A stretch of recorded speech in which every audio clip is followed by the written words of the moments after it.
Welcome back, and what have we gotten ourselves into? A friendly competition between schools, between what could be friends and sorcerers, but no. The world is in danger. The power of Sukuna needs to be stopped, and therefore, Itadori Yuji is fair game. Although I'm not sure that Todo or some of the others are actually going to allow that. So, we're here to see what kind of battles take place. One-on-ones, maybe a few little skirmishes. It's not going to be over quickly. Some might be in danger, but overall, well, Gojo's going to be having fun watching on the monitors.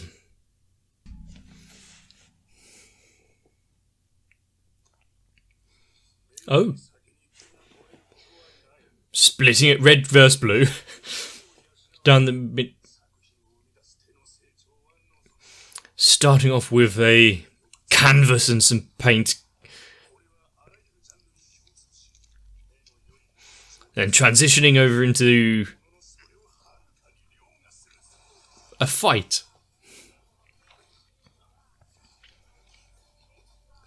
The power and hit, followed by a moment of stillness. And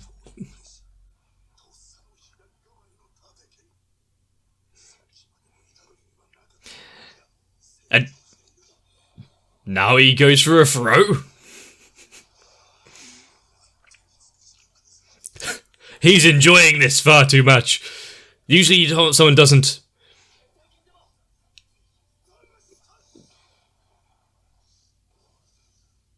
smile this much. What? Is he still sitting up? Standing up from that position?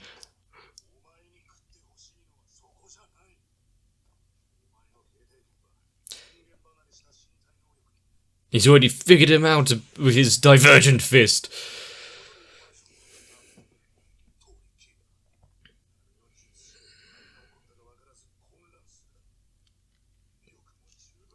Is this a compliment or... He's still got some distance to cover. Some training that he needs to do.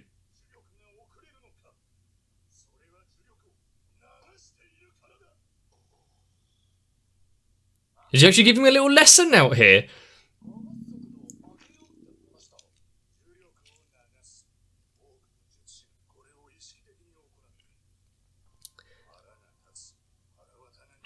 I wonder if he's a better teacher than what he's had so far. I mean, it's his new best friend, so of course he'd do his best.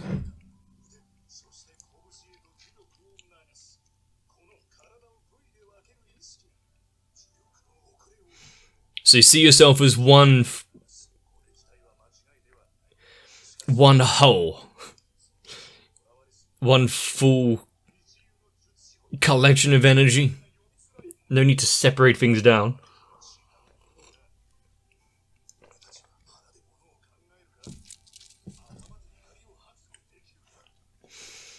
I think, considering that they're both of this kind of ilk, putting it in words that he would understand a bit better there. I really do like that water. Might get through to him quite well.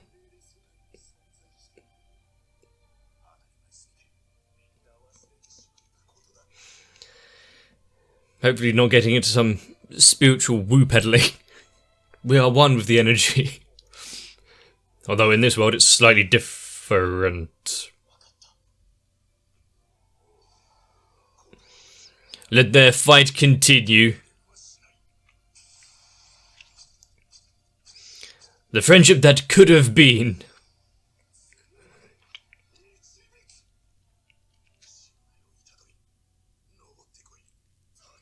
He sees great things in him, and not only his taste in women.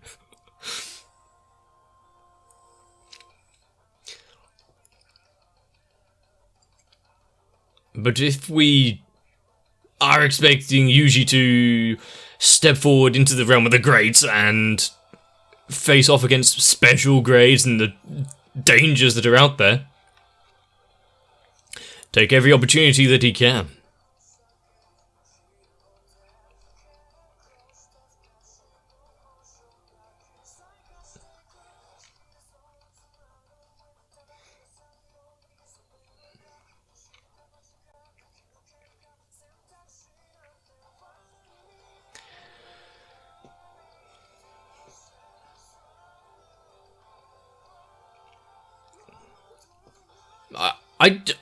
Yeah, I've just been enjoying the opening again. Completely forgotten to actually say any of my thoughts that was going on.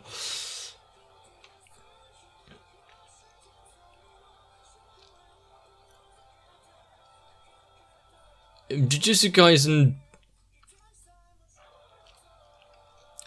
keeps putting out these little points of interest and then not actually blossoming it into something for us to see. Or at least not fully. For a while, so that it marinates.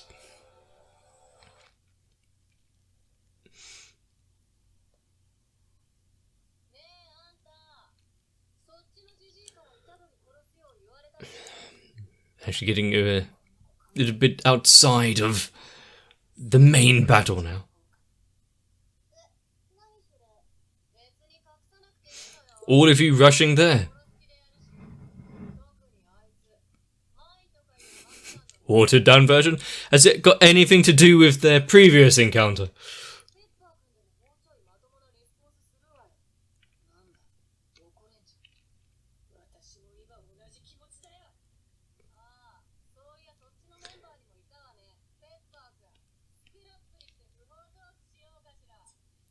She's really trying to be intimidating right now, yes.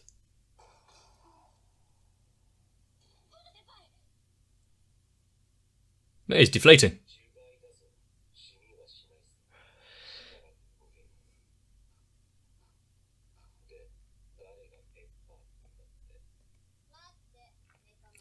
We get the robot, the Mechamaru. Well, after she's just fallen so far out of the sky.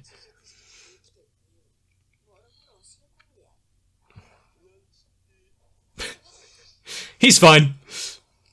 It'd take more than that to take down a panda.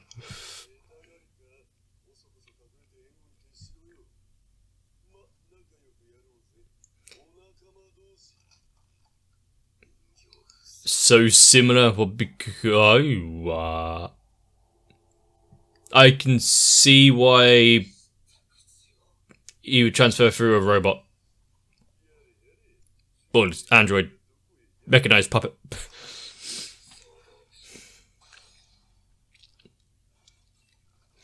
That seems a little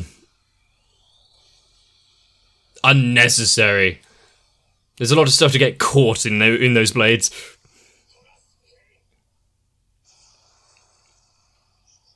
Oh no.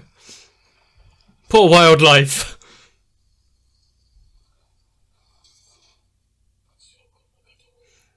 Yes, everyone just allows themselves to get hit.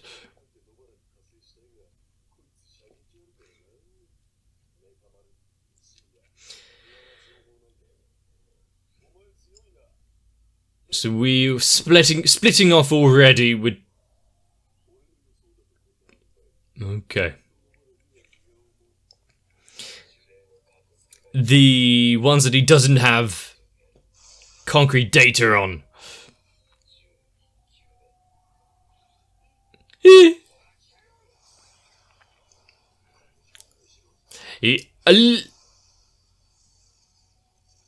Good defenses, Panda. He underestimated him a little, but I like the little chart that he has in his mind as everyone's capabilities.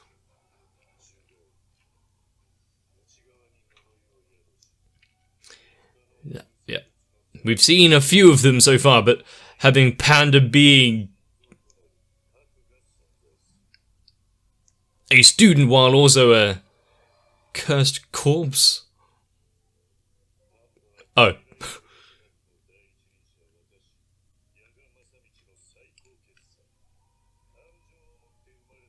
Born with emotions and sense of self.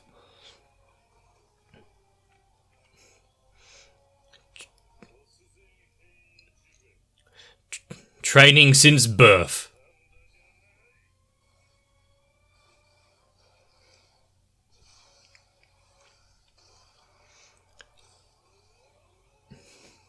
Morara, indeed. Much more than your ordinary panda. Much more than ordinary cursed corp. Oh, we're watching Keijo now, are we?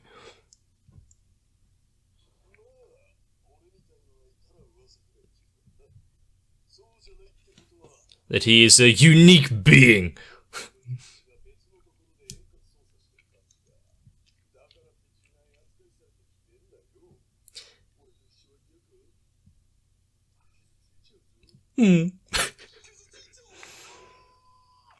Why doesn't anyone want to be like Panda? But we saw a glimpse of what the controller of Mechamaru looks like, and why they might potentially be better for them to do it through this way, but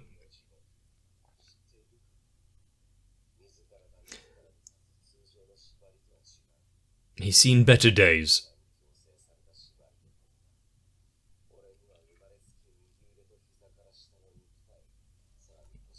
Okay.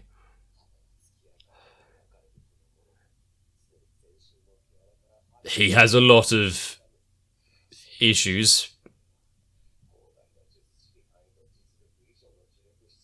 So he's confined within his little room and bath and everything, but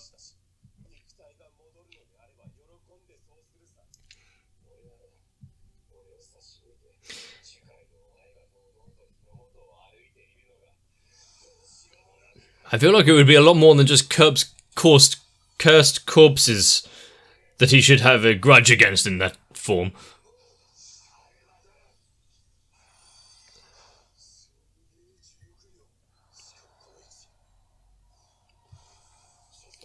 So he cannot dodge, he needs to have this head on. I like the glistening and the stars.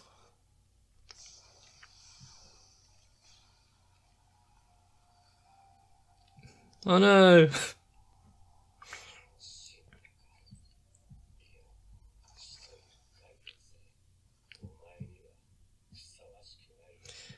The embers. Walking away before the smoke has subsided. Come on now.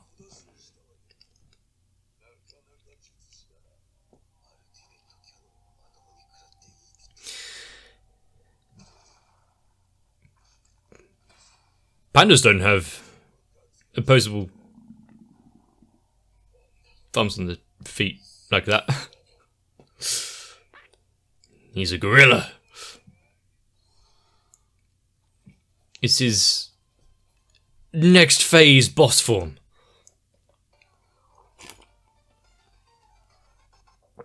Where's his theme song? He's creative.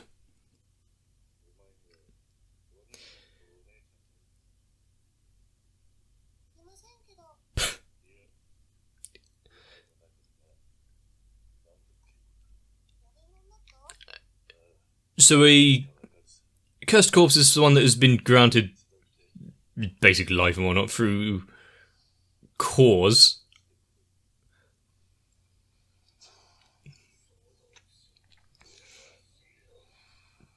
I would say Ultra Shield needs to be a bit more than just a spiked bracer, but he has multiple. He has an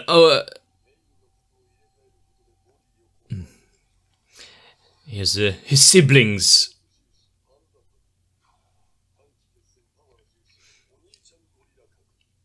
Okay. And what's that one used for? But it's still got this form to beat him down with.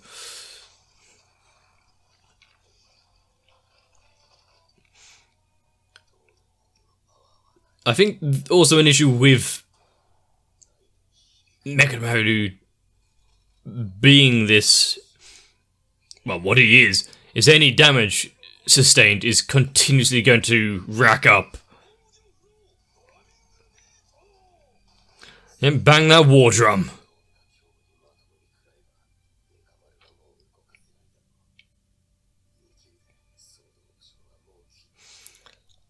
He has but a few tricks remaining.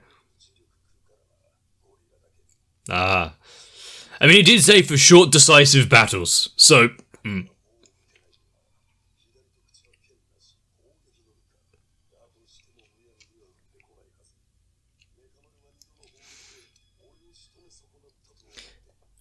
Well, it would be a good idea to remove any and all limbs, because that could be used as weaponry.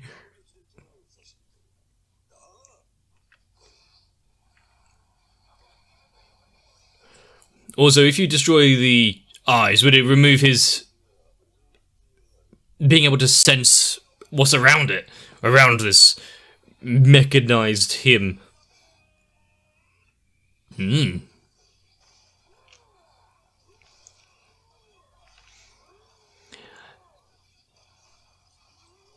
Okay, having a fight scene with a moving camera and some of these moves with two human opponents is one thing, but having it with a gorilla panda who's, well, probably not anatomy that most people are all too familiar with drawing.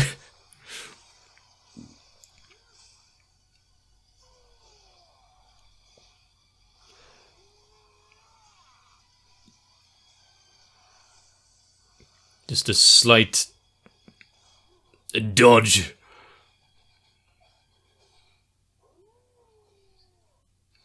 How much... what does he have in his hand there? And how much of a repair bill is there for all of the buildings that were used during this?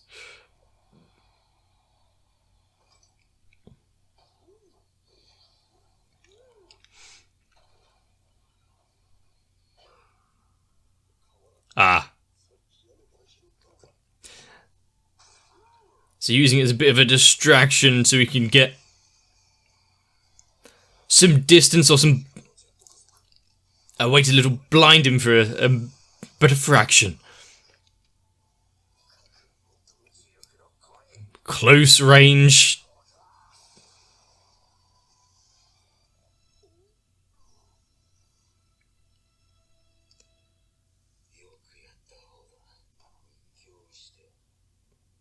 No, gorilla?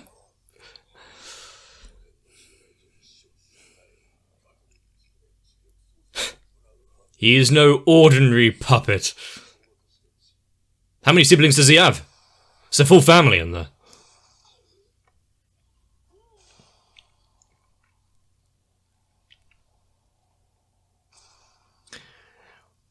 Good thing he didn't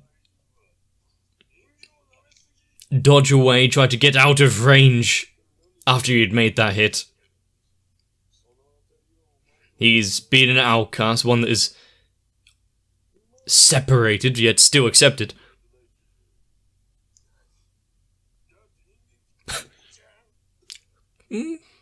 Understandable.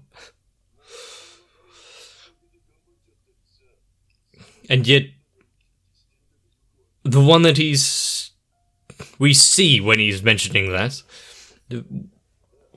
a character we haven't really come across yet, but have been flashed once or twice for us to see before.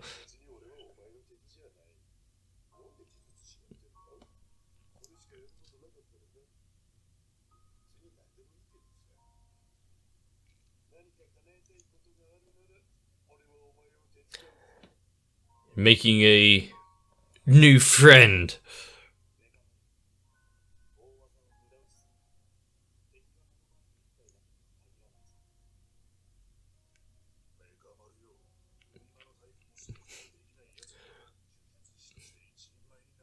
He's got a one-track mind, that dude.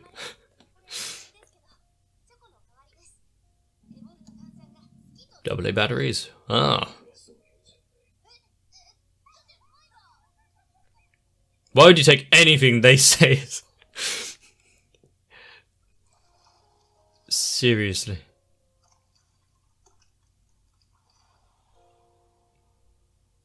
Hang on. Ah, okay. What the world would have been like if he didn't have this, like, what's it, heavenly signed contract?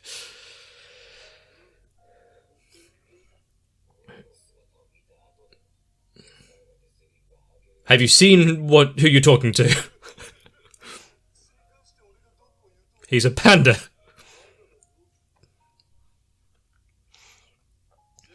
Everyone has their own worries. He had to have this conversation with Panda. Oh, he looks so happy as he dances away.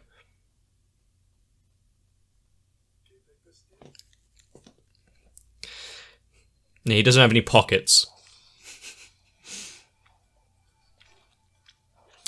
Nice! And going from the brute strength hand to hand. Ah! We got a glimpse of weapon art.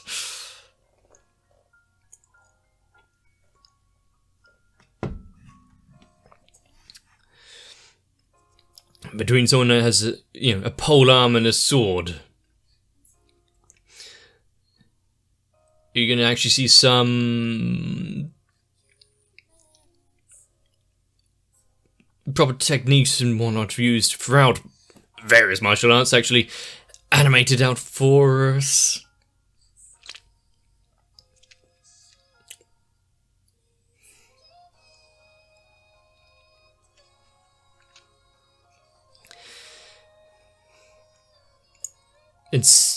I think seeing this episode of Mechamaru and things that someone that has been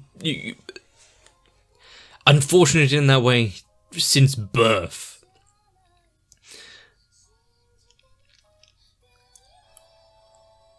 but knowing that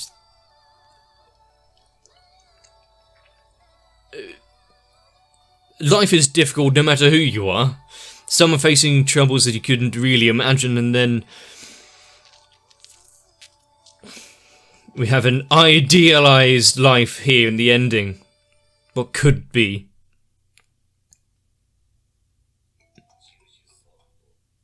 Mechamaru.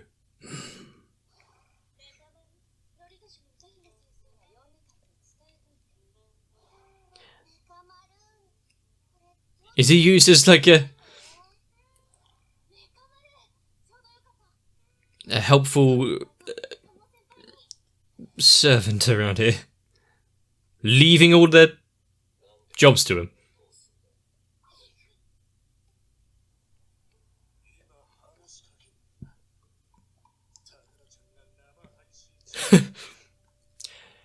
Probably a good reason.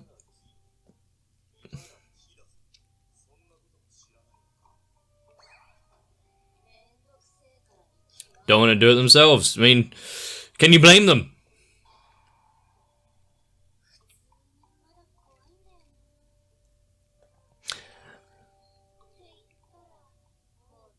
I feel like one of them has a more genuine reason than the others, but still.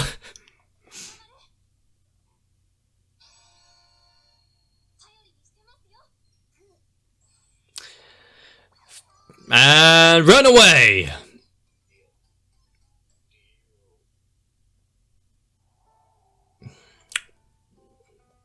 Do your best, Mechamaru.